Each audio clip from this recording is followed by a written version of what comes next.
A paz do Senhor Jesus a todos os irmãos. Estamos começando neste momento o programa Palavra que Edifica. Os salmos eles foram escritos como orações litúrgicas para o uso individual e o culto público. Mas à medida que aumentava a expectativa dos judeus de que Deus lhe restauraria o reino, alguns salmos e determinados versículos passaram a ter um significado profético. Com o passar dos tempos, essa nova compreensão, o significado profético acerca do livro de Salmos, sobrepôs-se ao propósito original dos Salmos. Nós vamos aprender no dia de hoje o significado original e o significado profético do Salmo número 2. Você quer saber um pouco mais sobre isso? Assista esse vídeo até o fim.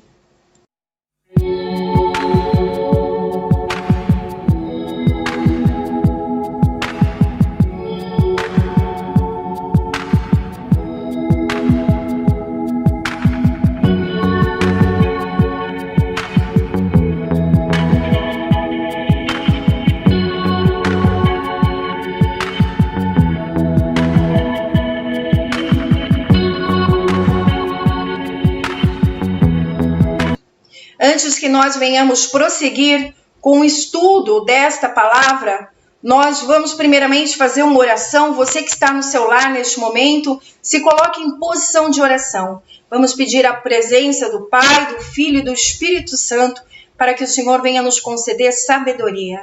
Senhor, eu te dou graças, agradeço por mais este estudo que o Senhor nos tem concedido, pela palavra que o Senhor nos tem separado no dia de hoje. Peço que o Senhor acrescente as tuas palavras, que o Senhor acrescente, ó Pai, a tua graça, abrindo os nossos olhos, o nosso entendimento, e que no decorrer dessa semana, Senhor, esta pessoa na qual o Senhor separou no dia de hoje, para aprender um pouco mais sobre a sua verdade, que o Senhor continue falando no coração dela, é o que eu te peço, em nome do Senhor Jesus. Já nos tempos antes de Jesus, a tradição judaica já reconhecia um elemento profético nos Salmos.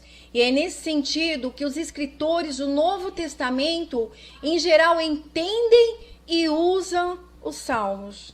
Em Lucas 24:44, o próprio Jesus ressuscitado diz: importa-se cumprir-se tudo o que de mim está escrito na lei de Moisés, nos profetas e nos salmos. Vamos ler esta passagem para que nós venhamos entender a proposta do estudo de hoje. Lucas, capítulo 24, do versículo 36 a 45. E falando eles destas coisas, o mesmo Jesus se apresentou no meio deles e disse-lhes: paz seja convosco. E eles, espantados e atemorizados, pensavam que viam algum espírito. Ele lhes disse: por que estáis perturbados e por que sobem tais pensamentos aos vossos corações? Vede as minhas mãos e os meus pés, que sou eu mesmo. Apalpai-me e vede, pois um espírito não tem carne nem ossos, como vedes que eu tenho. E dizendo isto, mostrou-lhe as mãos e os pés. E não o crendo eles ainda, por causa da alegria, estando maravilhados, disse-lhes: tendes aqui alguma coisa que comer?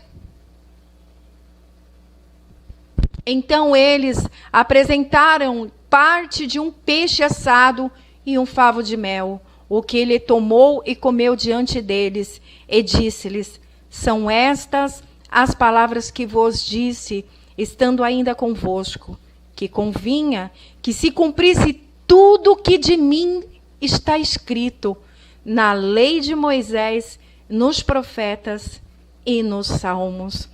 Oh, aleluia, aqui confirmando que os salmos são palavras proféticas também. Jesus, após a visita aos discípulos de Emaús, Após a sua ressurreição, ele aparece primeiramente para Maria, para Tiago, para os discípulos de Emaús e agora no meio dos 12. E é neste momento que o Senhor lança esta palavra. E esta palavra ela é muito importante para que nós venhamos a compreender o estudo do Salmo 2, que é o estudo que nós vamos fazer no dia de hoje, para nós compreendermos que o Salmo ele pode ter o seu significado, aleluia, histórico, mas ele também tem o seu significado profético. Um outro exemplo do que nós estamos falando está descrito no livro de Atos, capítulo 2, quando Pedro, dirigindo-se à multidão, cita as palavras de Davi nos Salmos como profecia a respeito de Cristo. Vamos confirmar lendo primeiramente Atos 2 e vamos comparar e confrontar com o livro de Salmo 16, dos versículos 8 a 11. E a palavra de Deus fala: porque disse Davi, sempre via diante de mim o meu Senhor, porque está à minha mão direita, para que eu não seja comovido. As palavras que estão descritas agora em amarelo são citações feitas por Pedro acerca do Salmo 16, que fala: por isso se alegrou o meu coração e a minha língua exultou, e ainda a minha carne há de repousar em esperança, pois não deixarás a minha alma no inferno, nem permitirás que o teu santo veja a corrupção. Aleluia! Fizeste-me conhecido os caminhos da vida, como a tua face me encherás de júbilo. Até aí, o Pedro, ele repete as palavras que está no livro de Salmos, e ele prossegue na explicação desta palavra, dizendo: homens e irmãos, seja-me lícito dizer-vos livremente acerca do patriarca Davi, que ele morreu e foi sepultado, e entre nós está até hoje a sua sepultura, sendo, pois, ele profeta, e sabendo que Deus lhe havia prometido com juramento que do fruto de seus lombos, segundo a carne, levantaria o Cristo para o assentar sobre o seu trono. Nesta previsão, disse da ressurreição de Cristo, que a sua alma não foi deixada no inferno, nem a sua carne viu a corrupção. Deus ressuscitou a este Jesus, do que todos nós somos testemunhas, de sorte que, exaltado pela destra de Deus e tendo recebido do Pai a promessa do Espírito Santo, derramou isso que vós agora vedes e ouvis. Pedro está pregando no dia de Pentecoste, e ele usa exatamente a palavra descrita no livro de Salmos 16, para explicar que as palavras pronunciadas por Davi naquele momento são palavras proféticas a respeito de Cristo, lembrando depois disso a promessa que seria o cumprimento da palavra de Deus na pessoa de Jesus. Jesus recebe a promessa do Pai e deixa a promessa para nós a respeito do Espírito Santo de Deus, aonde é cumprida aí no livro de Atos, capítulo 2, e nós vamos ver no decorrer deste estudo que uma profecia puxa a outra profecia, e assim toda a palavra de Deus vai se cumprindo. Aleluia! O Salmo 2, ele fala sobre o reinado do ungido de Deus. O estudo bíblico do Salmo 2 deixa claro que este é um salmo messiânico, mas ele não trata apenas da monarquia divina. Antes também fala do reinado davídico, como que apontado para o reinado superior e eterno do Messias. Originalmente, o Salmo 2 não possui qualquer título que indica sua autoria, mas no Novo Testamento, o apóstolo Pedro atribui a autoria deste salmo a Davi. Nós temos aí a confirmação do livro de Atos, capítulo 2, que nós acabamos de ver, e temos também outras passagens aonde é mencionado o Salmo 2. Nós vamos ler agora o livro de Mateus, no capítulo 3, versículo 17, e também no capítulo 17, versículo 5, aonde é mencionado o Salmo 2. E a palavra fala assim: e eis que uma voz dos céus dizia: este é o meu filho amado, em que me comprazo. Este é o momento do batismo de Jesus, o momento em que ele sai das águas, é batizado com o Espírito Santo, e o próprio Deus menciona estas palavras. Nós temos a repetição destas palavras também em Mateus 17:5, que fala: estando ele ainda a falar, eis que uma nuvem luminosa os cobriu, e da nuvem saiu uma voz que dizia: este é o meu amado filho, em que me comprazo, escutai-o. Este é o momento da transfiguração de Jesus, aonde é repetida novamente a palavra que foi mencionada no Salmo 2, no versículo 7, por Davi, que fala: proclamai o decreto, o Senhor me disse, tu és meu filho, eu hoje te gerei, confirmando aí a profecia a respeito da linhagem de Davi, da onde viria o Messias. Nós temos aí um segundo exemplo descrito no livro de Atos, capítulo 4, versículo 25, que fala assim: que dizeste pela boca de Davi, teu servo, porque bramaram os gentios e os povos pensaram coisas vãs. Levantaram os reis da terra e os príncipes se ajuntaram a uma contra o Senhor e contra o seu ungido.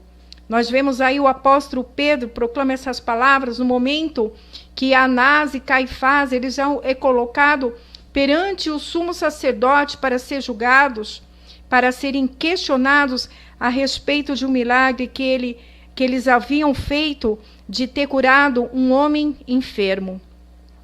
E nós vemos neste momento que eles se revoltam e prendem a ambos. Só que neste momento a multidão toda começa a glorificar a Deus e eles acabam sendo soltos. Mas no decorrer do seu sermão, eles pregam para as pessoas, o sacerdote, aqueles que estavam interrogando, mencionando em suas palavras as palavras que já haviam sido mencionadas no Salmo 2, versículo 1, que fala: porque se amontizam os gentios e os povos. Imaginam coisas vãs, os reis da terra se levantam, os governos consultam juntamente contra o Senhor e contra o ungido, confirmando aí a perseguição, confirmando mais uma vez que essa palavra lançada no livro de Salmo, ela não queria dizer somente em relação àquilo que Davi estava passando no momento, que era um momento de perseguição,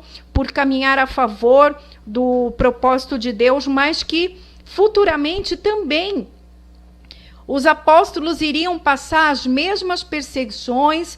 Hoje também nós passamos muitas perseguições, principalmente aqueles que querem levar o seu caminho com Cristo de uma forma piedosa ao Senhor, ao seu próximo. Então nós vemos aí a confirmação de mais uma palavra profética.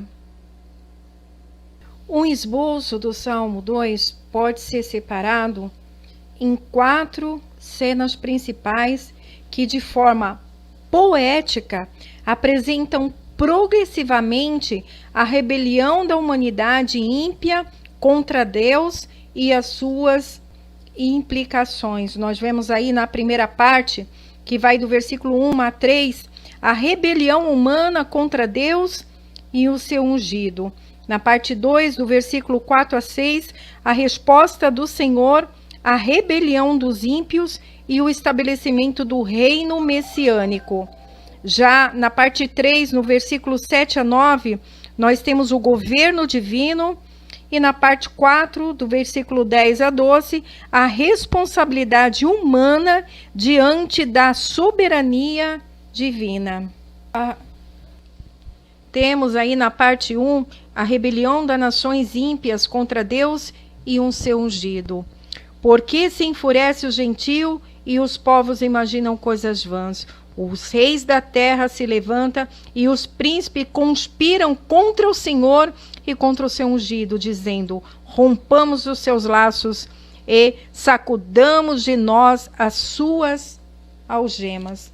Como dito isso, esse é um salmo real que tradicionalmente tem sido interpretado de forma messiânica. O salmista inicia questionando o motim dos ímpios. A expressão enfurece os gentios significa literalmente que as nações aglomeram-se tumultuadamente. Na sequência, o texto bíblico expõe a loucura patética dos esforços humanos, pois os povos imaginam coisas vãs, conforme mencionado aí no versículo número 1. Isso significa que em sua natureza caída, o homem apenas planeja e imagina coisas vazias, sem valor. O motivo último de toda imaginação e planejamento pecaminoso é revelado no verso 2. O salmista Davi diz que as autoridades se levantam e os conspiram contra o Senhor e o seu ungido, inclusive com as suas mentes cauterizadas pelo pecado. Os homens enxergam o cuidado de Deus como um jugo. Para eles, os laços de amor do Senhor são algemas. A palavra traduzida como ungido é do hebraico Messiá. Embora naquele contexto o ungido do Senhor fosse uma referência imediata ao rei davídico, consagrado e comissionado por Deus, em seu sentido final e absoluto, era uma referência direta a Jesus Cristo, o ungido de Deus, prenunciado pela casa de Davi. A igreja primitiva entendeu isso e aplicou o Salmo 2 em sua oração num tempo de perseguição. Nós vemos isso descrito no livro de Atos, capítulo 4, no versículo 25 e no versículo 26, que nós lemos logo no início desta explanação. Logo na parte 2, nós temos a resposta do Senhor à rebelião dos ímpios, descrito aí nos versículos 4 a 6, que diz: ria-se aquele que habita nos céus, o Senhor zomba deles na sua ira a seu tempo, lhes dá de falar e no seu furor os confundirá. Eu, porém, constituí o meu rei sobre o meu santo monte Sião. Entre os versos 4 e 6, o Salmo 2 registra a reação divina frente à rebelião humana. O salmista diz que Deus zomba dos homens iníquos, isto é, ele os despreza. Depois o Senhor derrama sobre eles a sua ira, levando-os à confusão.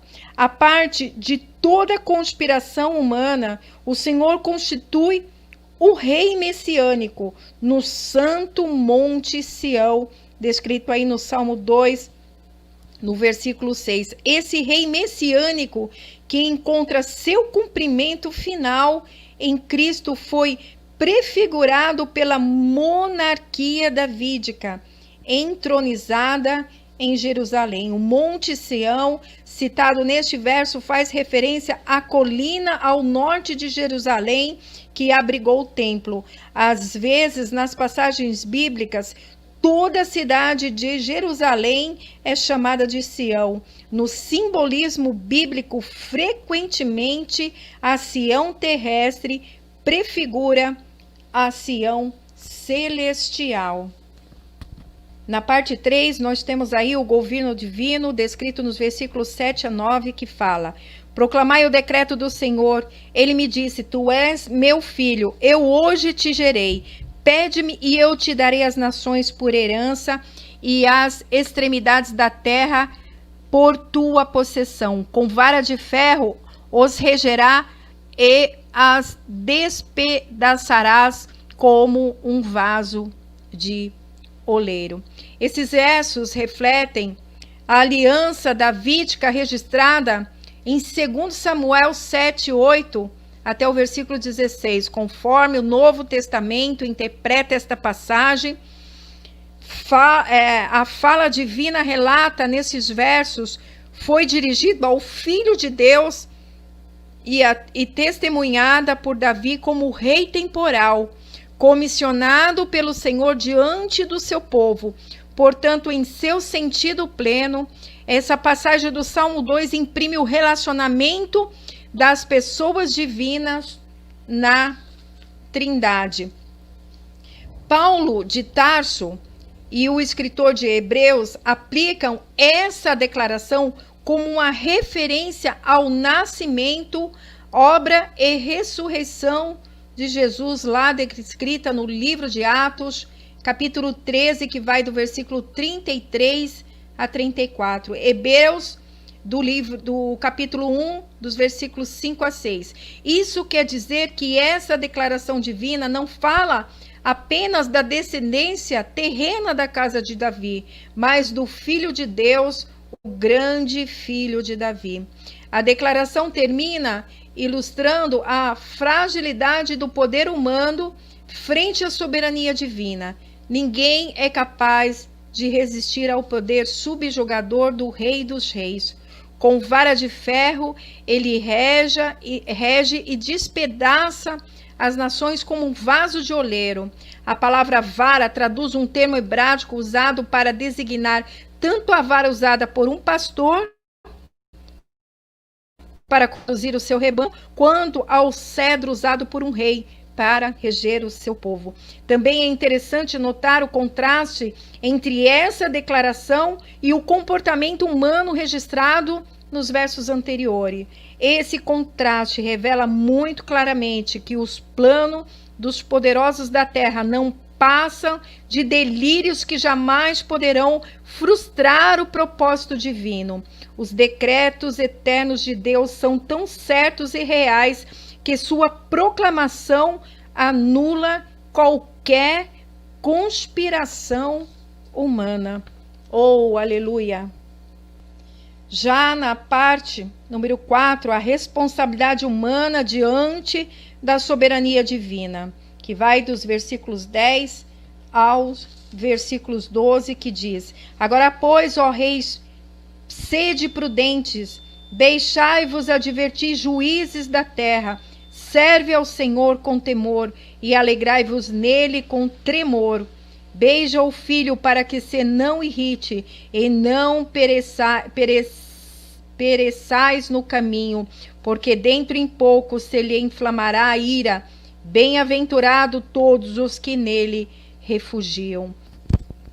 Curiosamente, o Salmo 2 não termina com o registro do derramamento imediato da ira de Deus sobre os impenitentes. Ao invés disso, ele termina destacando a responsabilidade humana, indicando qual deve ser a reação sensata por parte dos homens diante da soberania de Deus. Neste sentido, o salmista pontui 5 recomendações que fazem daqueles que as obedecem bem-aventurados. São elas: sede prudentes, deixai-vos advertir, serve ao Senhor com furor, alegrai-vos nele com tremor, beijai o filho para que não irrite e pereçais no caminho.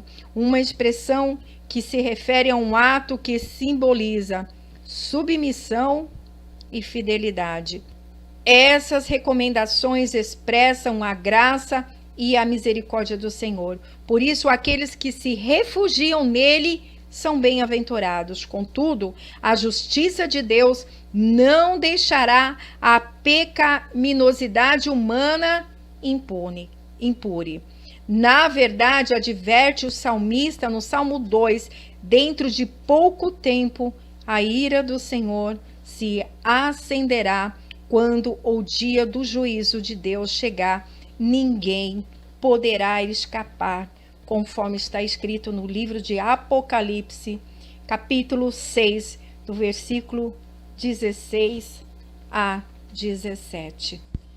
Nós terminamos no dia de hoje o estudo do livro dos Salmos, no capítulo 2.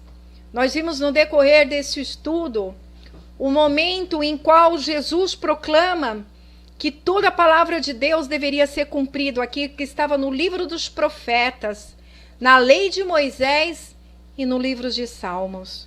Isso ele proclama quando estava no meio dos 12 discípulos.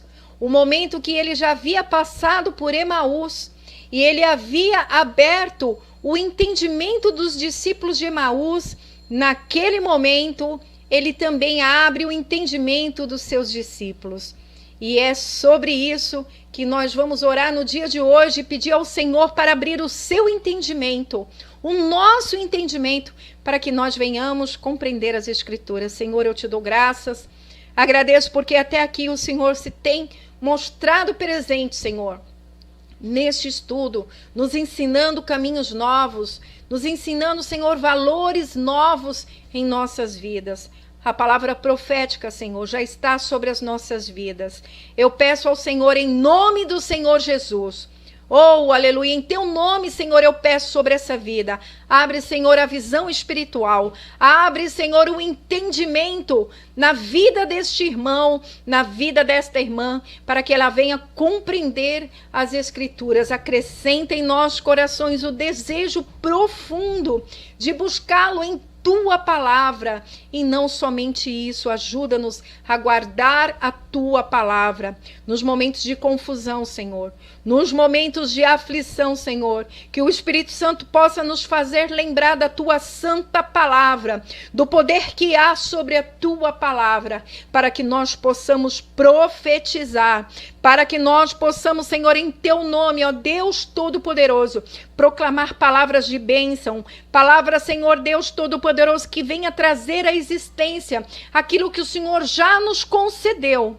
Pai, em teu nome eu profetizo que a unção de Deus está sobre esta casa, sobre esta vida, que o inimigo seja confundido em nome do Senhor Jesus. Receba esta palavra profética na sua vida no dia de hoje e que você tenha um ótimo final de domingo, em nome do Pai, do Filho e do Espírito Santo.